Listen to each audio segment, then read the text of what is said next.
अल्हम्दुलिल्लाह पांसा पलट गया।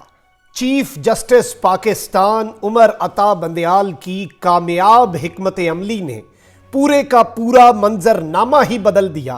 पाकिस्तान और इमरान खान और आईने पाकिस्तान के लिए अब तक का सबसे बड़ा ताज़ा हवा का झोंका।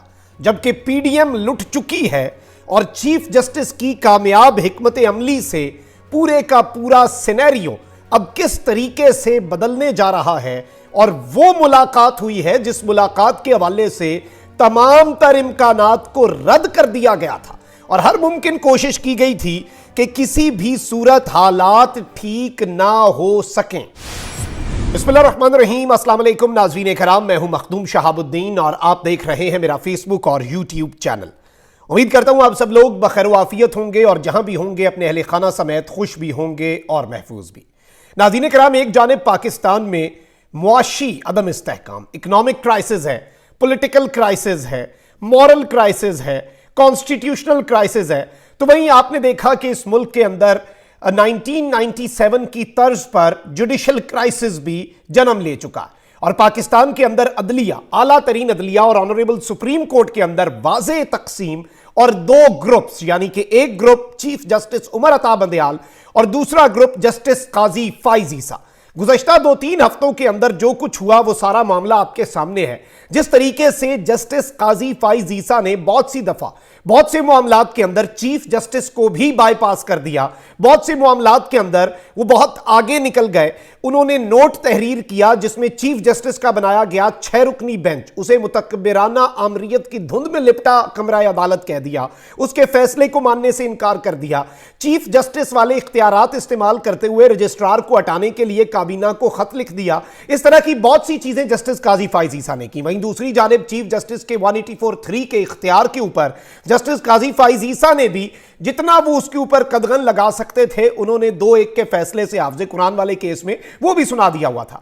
ये सब कुछ होता रहा है, लेकिन इस सब में आप ये देखें कि जस्टिस काजी फाइज ईसा जो हैं वो जो कुछ करते रहे, और जाहिर बात है वो अकेले नहीं थे, उनके साथ बहुत से जज साहिबान उनके साथ भी थे और गवर्नमेंट जो है वो लगातार कोशिश कर रही थी कि जस्टिस काजी फाइज ईसा साहब जो हैं उनके दरमियान और चीफ जस्टिस के दरमियान जो तफरीक है, जो एक गर्म लोहा है, उसके ऊपर वार कर दिया जाए। इन्होंने पार्लियामेंट में बुलाया, वहां पर जो कुछ हुआ पूरा आपने सिनेरियो देखा और अब उस मामले पर भी जस्टिस काजी फाइज ईसा साहब ने जो अपनी वजाहत जारी की है, ये वजाहत जारी किस तरह से हुई है ये भी बड़ा इंटरेस्टिंग मामला है और ये बहुत इंटरेस्टिंग माजरा है क्योंकि इस सब के अंदर पूरा supreme court justice Qazi Faez ईसा साहब के हम ख्याल जजेस भी शायद यूं लग रहा है कि इस वक्त they are of this view कि जस्टिस काजी फाइज ईसा को यह मामला नहीं करना चाहिए था, उन्हें वहां पर जाना भी नहीं चाहिए था। अब यहां पर जस्टिस काजी फाइज ईसा ने गुज़श्ता रोज कौमी आईनी कन्वेंशन में शिरकत के हवाले से वजाहत भी जारी कर दी है। चीफ जस्टिस और काजी फाइज ईसा की मुलाकात भी हुई है और इस मुलाकात ने क्या पूरी गेम बदल दी है इस पर भी मैं आता हूं। जस्टिस काजी फाइज ईसा के मुताबिक सुप्रीम कोर्ट के तमाम जजों को आइन की गोल्डन जुबली मनाने की दावत दी गई थी। दावत कबूल करने से पहले मालूमात हासिल की गई कि क्या सियासी तकरीरें की जाएंगी। यकीन दहानी कराई गई कि सिर्फ आइन और उसके बनाने से मुतल्लिक बात की जाएगी।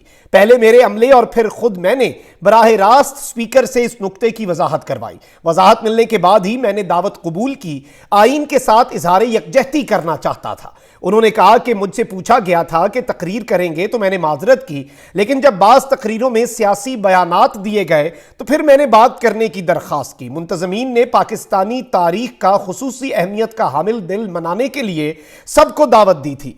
आइन की गोल्डन जुबली तमाम शहरियों के लिए जश्न मुसर्रत है। जस्टिस काजी फाइज ईसा का कहना था कि यह किसी मखसूस सियासी जमात या इदारे का तनहा इस्तेहकाक नहीं, आइन की अहमियत सब पर वाज़े की जानी चाहिए और ऐसा मुसलसल करना चाहिए। अदलिया के एक फर्द की इज्जत अफजाई के लिए मुझे दरमियान में बिठाया गया। मैंने बैठने के लिए खुद वो जगह नहीं चुनी, यानी मुझे जिस जगह पर बिठाया गया ऑब्वियसली उस पर भी सवालात हुए कि वो उन बेंचेस में बैठे और फिर आसपास जिस तरह के लोग थे, तो इन्होंने कहा कि मैंने खुद अपनी जगह नहीं चुनी, मुझे वहां पर बिठाया गया। उनका मजीद कहना था कि लोगों के मुंतखब नुमाइंदे मुकम्मल एहतराम के मुस्तहिक हैं। ऑल इंडिया मुस्लिम लीग के सियासतदानों के बगैर हम आज़ादी हासिल ना कर पाते। जब पाकिस्तान के पास लोगों के बराह रास्त चुने गए नुमाइंदों का बनाया गया आइन नहीं था तो मुल्क तकसीम हो गया। इस मुसलसल जारी गलती की इस्लाह बिलाखिर 50 साल कबल की गई। लोगों के बुनियादी हुकूक तस्लीम किए गए और आइन में दर्ज किए किए गए।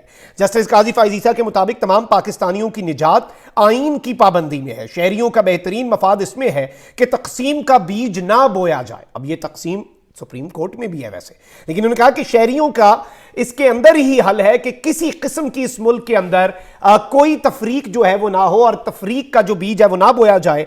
आइन का बनाया जाना हमारी तारीख के अहम तरीन लम्हात में से है जिसे मनाना जरूरी है।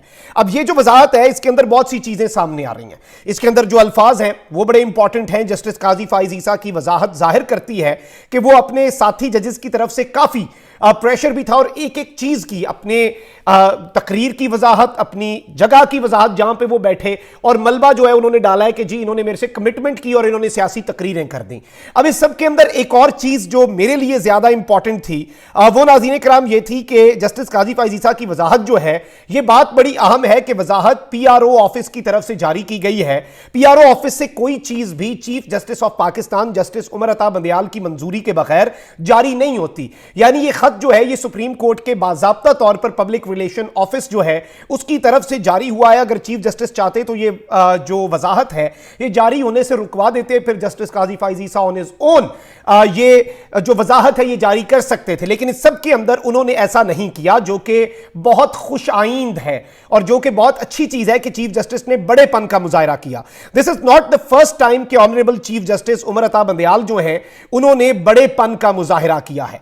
चीफ जस्टिस उमर अता बंदियाल जो है उन्होंने इससे पहले भी बहुत मर्तबा बड़ेपन का मुजाहरा करते हुए बहुत सी चीजों को चलाया, लेकिन इस सब के अंदर आप देखें कि इस वाज़े तफरीक जिसे मरियम नवाज सिर्फ एक इख्तलाफ नहीं जजेस के दरमियान बल्कि सुप्रीम कोर्ट के चीफ जस्टिस के खिलाफ बगावत कहती हैं। अब जस्टिस काजी फाइज ईसा के खिलाफ सुप्रीम जुडिशल काउंसिल में केस नहीं लगे हुए, अब चीफ जस्टिस एक बड़े का किरदार अदा कर रहे हैं। क्यूरेटिव रिव्यू जो आया उसका फैसला इन चैम्बर महफूज किया, वो फैसला भी आ गया, तो आपको पता लग जाएगा कि चीफ जस्टिस आइन और कानून के मुताबिक चल रहे हैं, किसी भी सूरत पर्सनल नहीं हो रहे। और जस्टिस काजी फाइज ईसा के मामले के अंदर चीफ जस्टिस ने जिस तरीके से मैक्सिमम रिस्ट्रेंट का मुजाहरा किया वो भी अनप्रेसिडेंटेड है। मैं आपको यह भी बता दूं, अब यहां पर मैं आपको यह बताऊं कि एक बहुत बड़ी डेवलपमेंट हुई है। पीटीआई कल एक दरखास्त भी दायर करने लगी है शहबाज शरीफ की नाअहली के हवाले से। उससे पहले सुप्रीम कोर्ट की तफरीक के खात्मे की जानिब सबसे बड़ा कदम उठ गया है। यह पूरी कौम के लिए मैं समझता हूं एक ताजा हवा का झोंका है, आईने पाकिस्तान के लिए ताजा हवा का झोंका है। और इसमें मैं वैसे यह भी समझता हूं कि जस्टिस काजी फाइज ईसा ने जो पिछले दिनों जो कुछ किया और इन्होंने एक नोट जो है वो सुप्रीम कोर्ट की वेबसाइट पर पब्लिश करवा दिया, फिर वो सुप्रीम कोर्ट की वेबसाइट से चीफ जस्टिस ने हटवाया क्योंकि उसमें दीगर मौजूद 6 रुकनी बेंच जो है उसकी भी तस्दीक हो रही थी, उसके ऊपर भी सवालात उठ रहे थे, उस बेंच के ऊपर बहुत से क्वेश्चन मार्क्स जो हैं वो रेज हो रहे थे। तो ऑब्वियसली चीफ जस्टिस ने बड़े का मुजाहरा, बड़े होने का सबूत देते हुए, बड़ेपन का मुजाहरा करते हुए चीफ जस्टिस ने वो हटवा दिया। लेकिन इस सब के बावजूद चीफ जस्टिस बहुत सी चीजों के अंदर बड़े इत्मीनान से चले हैं। अब chief justice of Pakistan justice Umar Ata Bandial ने ये जो रवा हफ्ता है इस हफ्ते के अंदर भी जितने बेंचेस बनाए उसमें भी तकसीम का तासुर खत्म करने की कोशिश की। अपने बेंच के अंदर भी 3 रुकनी बेंच है, उसमें बाकी 2 जज वो हैं जो समझे जाते हैं कि जस्टिस काजी फाइज ईसा के ज्यादा हम ख्याल हैं, चीफ जस्टिस मुखालिफ ग्रुप के समझे जाते हैं, उन्हें अपने साथ डाल लिया। अब यहां पर एक थ्योरी यह भी है कि जस्टिस काजी फाइज ईसा जो है वो बहुत ज्यादा अंडर प्रेशर है। इवन उन जज साहिबान की तरफ से भी वो भी इस सब के अंदर जस्टिस काजी फाइज ईसा साहब जो है उन्हें सपोर्ट नहीं कर रहे इस तरह से जो जस्टिस काजी फाइज ईसा कर रहे हैं। इवन वो जजेस भी जिन्होंने नॉर्मली आपने देखा कि चीफ जस्टिस की 184 का इख्तियार और इन चीजों पर भी एतराज किया, वो भी इस वक्त जस्टिस काजी फाइज ईसा के साथ उस तरह से खुल के नहीं खड़े हो रहे। गवर्नमेंट तो इसके अंदर अपना बीज बो रही है। राणा सनाउल्लाह ने कल क्या स्टेटमेंट दी, कल क्या इंटरव्यू दिया। राणा सनाउल्लाह ने स्टेटमेंट दी कि जी 1997 में सईदुज़्ज़मान ने 10 रुकनी बेंच बना लिया था, चीफ जस्टिस के अलावा खुद फैसला दे दिया, वही फैसला प्रिवेल किया। आज भी अगर सुप्रीम कोर्ट की अक्सरियत इकट्ठी हो जाती है, इसके अंदर एक वाजिब बात यह भी है कि शायद अभी अक्सरियत जो है वो जस्टिस काजी फाइज ईसा साहब के साथ भी नहीं है। लेकिन इसके बावजूद chief justice of Pakistan justice Umar Ata Bandial और सुप्रीम कोर्ट के सीनियर जज जस्टिस काजी फाइज ईसा के दरमियान मुलाकात हुई है। ज़राए के मुताबिक जस्टिस उमर अता बंदियाल और जस्टिस काजी फाइज ईसा की मुलाकात इंतहाई खुशगवार माहौल में हुई है। This is something to highlight, इसे आप हाईलाइट करके रख लें क्योंकि इस सब के अंदर ज़राए का कहना है कि मुलाकात में सुप्रीम कोर्ट के उमूर से मुतल्लिक बातचीत की गई। मुलाकात में सुप्रीम कोर्ट के फैसलों पर दस्तखत की तारीख लिखने पर भी तबादला ख्याल किया गया। ज़राए ने बताया कि जस्टिस काजी फाइज ईसा ने आईने पाकिस्तान की गोल्डन जुबली कन्वेंशन में शिरकत पर भी बात की और चीफ जस्टिस को इस हवाले से एतमाद में लिया अपने सारे मामले के अंदर। क्योंकि मैं आपको यह भी बता दूं कि चीफ जस्टिस को इसमें एतमाद में नहीं लिया गया था जाने पर, तो इस हवाले से भी जस्टिस काजी फाइज ईसा ने बात की, चीफ जस्टिस के सामने अपना मुद्दा रखा। और यह मुलाकात जो इस वक्त तक हमारे पास इत्तलात आ रही है उसके मुताबिक इंतहाई खुशगवार माहौल माहौल में हुई है।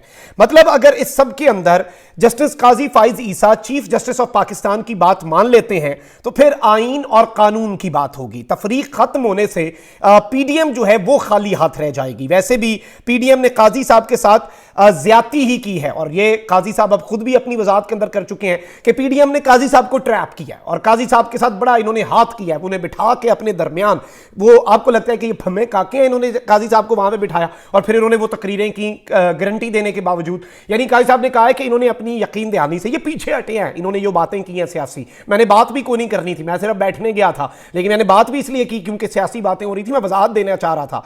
अब जस्टिस बंदयाल जो है उनके सबर ने बाजी पलटी है और अगर वो काजी साहब के साथ नरमी ना बरतते तो हालात जो है वो मजीद खराब भी हो सकते थे। अभी तक की सूरत हाल में जो अभी तक, क्योंकि हमारे मुल्क में कुछ भी हो सकता है, यह आपने याद रखना है, ये एक डेवलपिंग सिचुएशन होती है ना, अभी तक की सूरत हाल के में जस्टिस बंदयाल के कंट्रोल में हालात हैं और अगर काजी ग्रुप का जाती एजेंडा जो है, अगर तो जस्ट इन केस आप देखें कि काजी ग्रुप का जाती एजेंडा कोई ना हुआ और अगर वो किसी एजेंडे पे ना हुए फिर हालात बेहतर होने हैं और अगर हालात बेहतर ना हुए तो फिर आप समझ लें कि कोई एक ग्रुप है और उसका कोई अपना एक पॉलिटिकल एजेंडा भी है। क्योंकि कोई ऐसा जज नहीं है इस वक्त आपके 15 सुप्रीम कोर्ट के जजेस में जो ये बात कर दे, उन्होंने ये कर दिया कि ठीक है ये खुद बनता था नहीं बनता था। किसी बंदे ने अभी तक ये कहा है कि 90 दिन से ज्यादा इंतखाबात हो सकते हैं? कोई कह ही नहीं सकता क्योंकि भाई आइन में दर्ज है। अब यहां पर एक जानिब ये हुआ है तो वहीं दूसरी जानिब एक और बहुत बड़ी डेवलपमेंट होने जा रही है और ये बड़ी डेवलपमेंट क्या है कि तहरीक इंसाफ ने कल अदालत से रुजू करना है और इसके इम्कानात पैदा हो चुके हैं। मुझे पीटीआई के अंदरूनी जराए ने कुछ खबरें दी हैं कि सुप्रीम कोर्ट के हुक्म पर अमल ना हुआ तो पीटीआई अदालत से रुजू करने जा रही है। तौहीन अदालत की कार्रवाई का मुतालबा पाकिस्तान तहरीक इंसाफ करेगी और तहरीक इंसाफ जो है उसकी जानिब से कल जो है वो अदालत से रुजू करने का इम्कान जो है वो पैदा हो चुका है। अब यहां पर नाज़रीन इकराम एक और चीज भी है, फवाद चौधरी साहब ने भी यही बात की है कि जो सरदार तनवीर इलियास के साथ हुआ है, जो वजीर आज़म आज़ाद जम्मू कश्मीर के साथ हुआ है, वही शहबाज शरीफ के साथ होना है। अब इसमें कोई दूसरी राय नहीं है और फवाद चौधरी ने कहा कि सरदार तनवीर अपने खिलाफ फैसले को चैलेंज करेंगे और उन्हें इंसाफ भी मिलेगा, कानून सबके लिए बराबर है। वजीर आज़म पाकिस्तान को भी अब इस चीज से सबक सीख लेना चाहिए और ये चुटकला जारी बात है कि मैं आपको बता दूं कि उन्होंने बहुत सी चीजें कही हैं और उन्होंने ये भी कहा कि मरियम नवाज ने तो शहबाज शरीफ को नायल करवाने का पूरा बंदोबस्त किया और शहबाज शरीफ इसलिए पार्लियामेंट में डाल रहे हैं कि शायद वो नायली से बच जाएं। लेकिन इस सब के अंदर इंपॉर्टेंट चीज ये है कि अब कल पाकिस्तान तहरीक इंसाफ रुजू भी कर सकती है और ये जो अदालत से रुजू है ये भी बहुत कुछ वाजे कर देगा, बहुत कुछ क्लियर कर देगा। और मैं ये समझता हूं कि सारे के सारे मामले में, इस पूरे सिनेरियो में अगर तो जो चीफ जस्टिस ने बड़े खुशगवार माहौल में मुलाकात की है और बहुत सी चीजें जो हैं वो वाजे हुई हैं, बहुत सी जो मिसकम्युनिकेशन थी, जो मिसअंडरस्टैंडिंग्स थी और गवर्नमेंट फिर उस चीज को आप देखें ना कि यूज करने की कोशिश कर रही थी और जो जस्टिस काजी फाइज ईसा के उससे सुप्रीम कोर्ट की एक ओवरऑल इमेज को गवर्नमेंट ने डैमेज करने की कोशिश की और इस वक्त इख्तलाफात का नुकसान भी सुप्रीम कोर्ट को होना है। जस्टिस काजी फाइज ईसा को इसका नुकसान नहीं होना। अभी अगर कोई जज चीफ जस्टिस के साथ है, जस्टिस काजी फाइज ईसा जब बन गए चीफ जस्टिस उस वक्त अभी वाले जज नहीं उनके साथ कुछ करेंगे, वही सब कुछ जो आज वो कर रहे हैं या उन्होंने नहीं देखना दौर। तो ये सारी चीजें इस वक्त मैं समझता हूं कि अगर अदलिया एक हो जाती है तो इसमें नुकसान पीडीएम का इसलिए है क्योंकि पीडीएम आइन शिकनी पे तुली हुई है, पीडीएम तौहीन अदालत पे तुली हुई है, पीडीएम जो है वो अदलिया को तकसीम करके अपने जाती मकासद हासिल करने और अपने पॉलिटिकल बेनिफिट्स हासिल करने पर तुली हुई है। और ये एक इंतहाई मस्बत पेशरफ्त के तौर पे ये पूरे की पूरी जो डेवलपमेंट है ये इस वक्त सामने आई है और इसे अच्छे लेंस से ही मैं अभी तक देख रहा हूं। और अगर आपने देखा कि चीजें बेहतर हुई हैं तो फिर आप समझ जाएं कि ये इख्तलाफात जरूर थे लेकिन ये किसी का जाती एजेंडा नहीं था। अब अगर किसी का जाती एजेंडा है वो फिर जितनी अच्छी मुलाकातें हो जाए उसके बावजूद भी ठीक नहीं होता, उससे फिर अच्छे की उम्मीद भी कोई नहीं रखी जा सकती। ये चीज भी ज़हन नशीन कर लें। अपना बहुत ख्याल रखें। अल्लाह ने की बात। पाकिस्तान जिंदाबाद।